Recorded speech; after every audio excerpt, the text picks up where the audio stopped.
Need some support as an online educator? I do too, because burning out is a real struggle when you don't have coworkers to cheer you on, because you work from home and it's a huge perk. But at times you need a friend. You need someone there to understand your struggles and to cheer you on when you're doing a great job. And so today I have 2 ideas to help you be encouraged teaching online. And through being encouraged, you can encourage others. And through encouraging others, you will be encouraged yourself. I call it an encouragement cycle. If you are looking to get hired with VIPKid or in the hiring process, feel free to use my referral code. And if you do, email me so I can walk you through the process and send you a starter packet. And then, so I can become an ally for you as you teach to keep you encouraged. And then you in turn can encourage me. Because in this encouragement cycle that I'm about to talk about, it takes everyone. Well, not everyone, but everyone you choose to be in your encouragement cycle. Let me explain. The first way to achieve an encouragement cycle is by surrounding yourself with fellow teachers. Now, this doesn't necessarily mean physically, but socially, on social media. My favorite social media platform to use to connect with other teachers is Instagram. I set up an Instagram account shortly after I got hired, and I have benefited from it so much. But it hasn't always been that way. When I first started, I felt overwhelmed and insecure because my backdrop was kind of lame and I was new and still figuring things out, and I didn't really have many 5 Apple feedback from parents. And I felt like everyone was doing way better than me. I felt like everyone was achieving and succeeding and had friends that they knew because of Instagram and had big followings. And I was just trying to figure everything out. And I got discouraged and burnt out. And so I just kind of put it to the side. And then I began to watch from the sidelines and kind of get an idea for how things went and how teachers shared and what they were sharing. And then I began to find encouragement, and then I began to encourage other teachers.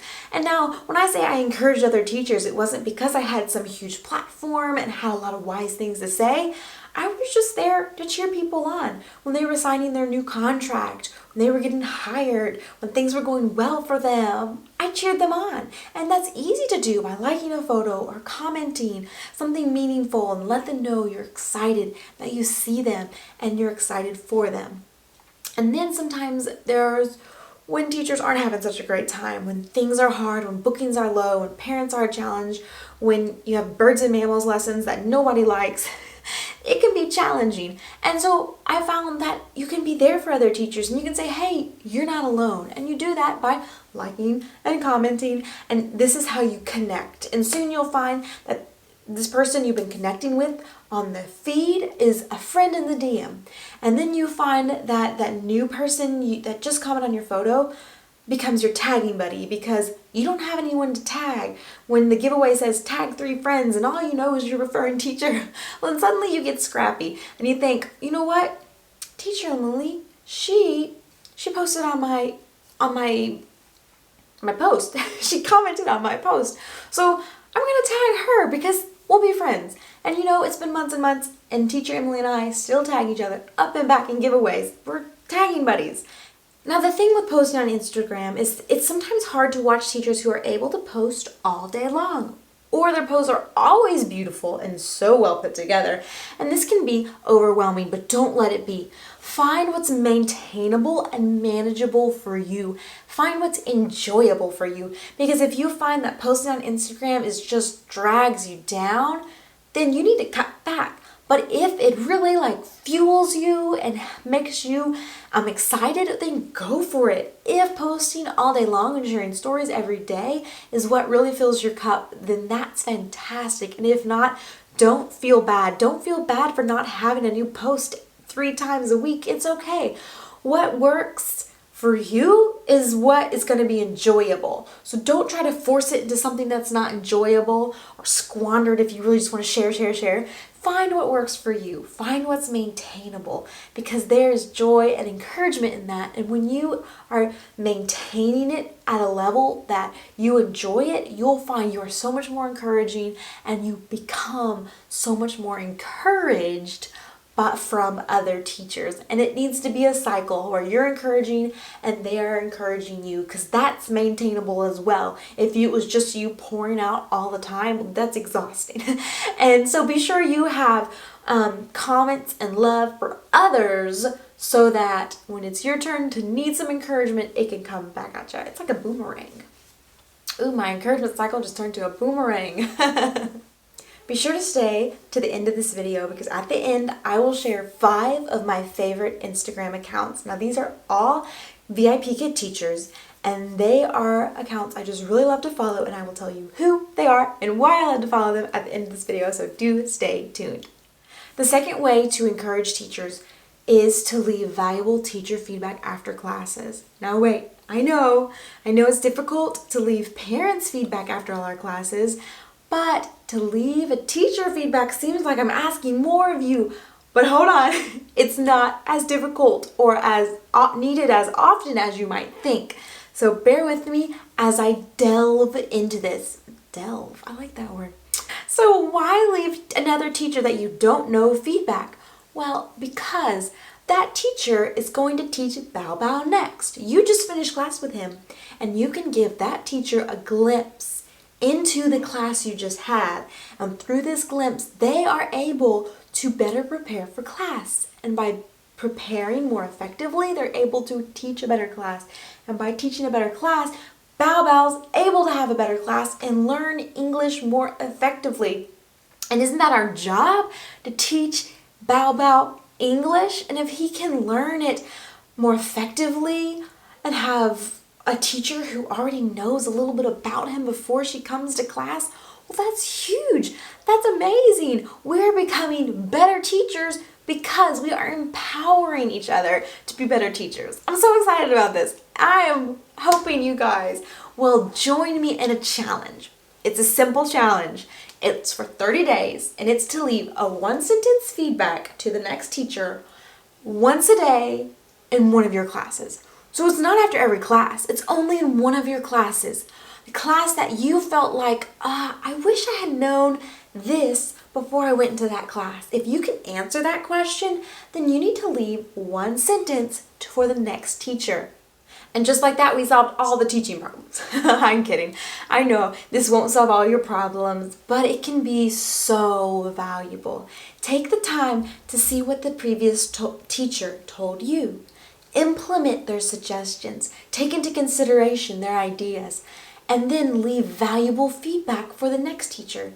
Now, this isn't a place to rant about how distracted the student was, but this is a place to give suggestions. Well, what helped? Did songs help Bao Bao stay focused? Did flashcards? Did Bao Bao love talking about a vacation he went on recently? Tell us something meaningful. Don't rant, but rather enhance our class. Even if you had a bad experience in your class, tell me how I can make it better. By doing this, you are empowering me to be a better teacher so I can teach Bao Bao more effectively. I recently had a student named Alan that I had never taught before, so I looked at the teacher-to-teacher feedback to see what other teachers had said about him so I could better prepare. The first teacher said that Bao Bao responded well to songs. Well, that's a very helpful hint. Thank you. The next teacher said Bao Bao was distracted, and then Bao Bao showed self-harming behavior. Bao Bao exposed himself. This is not what I wanted to read, but these hints and glimpses into their classroom were helpful for me. I was able to review guidelines for what to do if a child shows self-harming behavior. What do I do if a child exposes himself? These teachers better prepared me for class because they equipped me with knowledge. Now, Bao Bao responded well to songs, so you better bet I was going to sing a Broadway musical to Bao Bao if I needed to. I was able to go into Alan's class ready to set the tone, ready to sing, and ready to call the firemen. But I didn't have to because I was actually a really great student that day. So when I left feedback to the next teacher, I told them that Alan had done a great job. And this, I hope, gave the next teacher hope that maybe class would be okay. Maybe Alan was going to be all right that day. This teacher-to-teacher feedback is not just for misbehaving students. It can also be a way to really impact struggling students. My student Tim, he was my first regular, he really struggles with new concepts. So I can leave a note to the next teacher to prepare him that we started learning place value with Tim today, and like always, he's struggling with new concepts, but I believe that in your next class, he will grasp it. And I can say this because I've noticed a trend with Tim's learning style. At first, he struggles with new concepts, but after they sink in a little bit, that next class, he does really well. So I can clue in the next teacher to maybe something Tim needs to work on or something he needs to review. I can clue the next teacher to something that's hard for him to pronounce or a hard concept for him just to wrap his mind around. And I can tell the next teacher a little bit about how he has a pattern that he will understand this next time. This, with Tim, I really wish more teachers would have collaborated with me in this way. I felt so often like I was the only one of his teachers who was really putting effort into teacher-teacher feedback. And my effort wasn't lengthy philosophical paragraphs. It was just a sentence or two of things that I knew would benefit Tim. And I really wish other teachers could have joined me in that, because I really think we could help Tim learn more effectively and overcome some of these struggles by collaboration. And this collaboration doesn't have to be with one other teacher. And like I said, you don't even have to teach a student again to collaborate. But you're adding to the pool of information in this thread of teacher-to-teacher feedback that can really impact that next teacher, because they can go into class with a wealth of information to be a better teacher for a struggling student. Now, there are excelling students who still need us to leave teacher-to-teacher feedback. My student Judy is excellent. Any new word, any new concept, he understands, he gets it, he moves on, he asks me questions I don't even know the answer to. He's brilliant, but I've found in time that he did have a few flaws, believe it or not.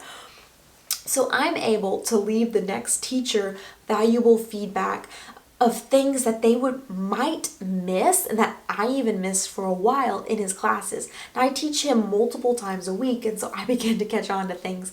He speed reads, but he leaves off the S's on plural words, or sometimes he leaves off suffixes altogether. So I told the next teacher that listen carefully while Judy's reading because he leaves off S's. Things like this that the next teacher might not even notice because he reads fast. But if we're able to catch on to these tiny errors that Judy is making, then we are really able to help him grow in those weak areas he has. Or a tip for Judy is he also likes to tell long stories, like minutes and minutes and minutes. So I learned that if I set a timer for 1 minute, he suddenly becomes concise. And that is such a great skill for anyone, especially Judy, who would just ramble on and waste class time. But then instead, he's still able to share his story. He's still able to express himself, but he's learning to do it in a concise manner. I am convinced that this teacher-to-teacher box is an unused gem. I believe it is the most impactful way to empower another teacher. This is what gives the next teacher a glimpse into our class with their student. This gives the next teacher the keys to be a more effective teacher. Don't overlook this. And I want to encourage you to leave one sentence and once a day in one class. It just takes a moment to write one sentence just once a day. And I'm going to be putting a screenshot into my Insta stories of my teacher-to-teacher feedback for the next month. So watch my stories for the next month. Every day that I teach, I will have a screenshot of what I left the next teacher. And you will see that it's not lengthy and philosophical. It's just simple and insightful. So follow my stories so you can get some ideas of things I believe are helpful to leave to the next teacher. And do leave me a comment if you have found it helpful when another teacher has left you some insights into their class before. As I promised, it's now time for those 5 teachers on Instagram that I want to recommend to you today. First off is Teacher Capricia. Now, Teacher Capricia is so clever, and she uses multicolored dry erase markers in the best ways. So follow her to see all the ways she recommends using these. She's really inspirational. She's really inspirational in using these in simple ways. Now, she also has a Facebook board for teachers with disabilities. So if that is something that is relevant to you, then be sure to check that out. You can find all these Instagram handles and that Facebook link in the description box. The second teacher I want to share with you is the Teacher Lily. I love her ESL shop, Best of All. That's where I got this shirt. And she shares lots of fun and applicable life things in her Instagram feed every day, and her t-shirts are the most adorable in all the land. The next teacher I want to share with you is Teacher Sarah at Sarah's Teaching Corner. I couldn't remember off the top of my head. Sarah's Teaching Corner. Every Tuesday she does what she calls TPR Tuesday, where she has a game or an activity based around TPR. It's a great way to get involved, to connect with other teachers, and to find like-minded teachers. The 4th teacher I want to recommend to you today is Teacher Kaylee. She has such valuable Insta stories. So every day, check her Instagram stories because they are filled with great advice on very practical day-to-day things you come across with VIP Kid, like sending support tickets or dealing with interrupting parents or dealing with distracted students. Very applicable, relevant advice.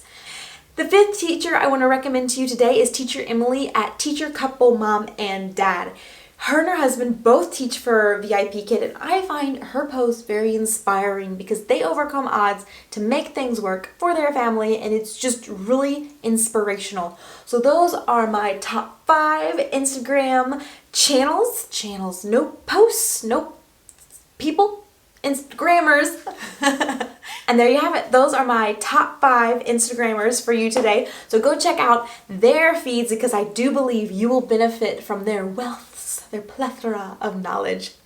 All right, teacher friends, I'm so glad you joined me today, and I hope that you are inspired to create an encouragement cycle, not only to keep yourself motivated and away from burnout, but to make a difference in one other teacher's life, to impact them, to encourage them in a meaningful and maintainable way for you.